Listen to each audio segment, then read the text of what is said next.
Jansangram news, बातमीची सत्यता हीच आमची ओळख। दारूबंदीचा जिल्हा की दारूचा महापूर, कोठींचा साठा जप्त पण एकाही ठाणेदारांवर कारवाई नाही। दारूबंदी जिल्ह्यात दारूचा महापूर, कोठींचा साठा जप्त पण कारवाई कुणावर?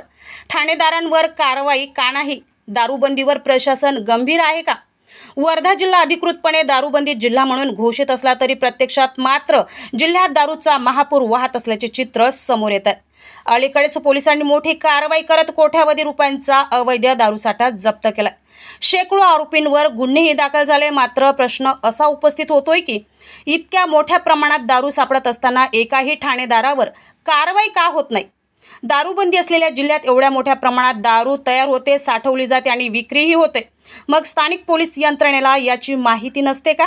आरोपींना अटक झाल्यानंतर ते न्यायालयातून जामिनावर बाहेर येतात आणि पुन्हा त्याच धंद्याकडे वळतात। त्यामुळे पोलिसांवर प्रकरणाचा ताण वाढतो आणि न्यायालयीन प्रक्रिया देखील प्रभावित होते।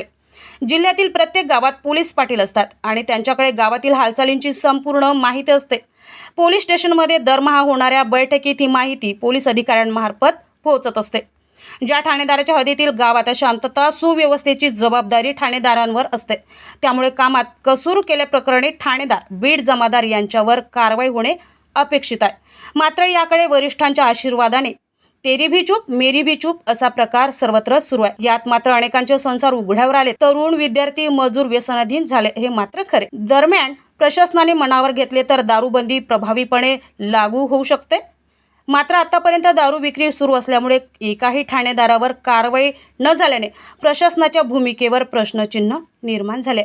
रविराज घुमे, जनसंग्राम न्यूज, वर्धा।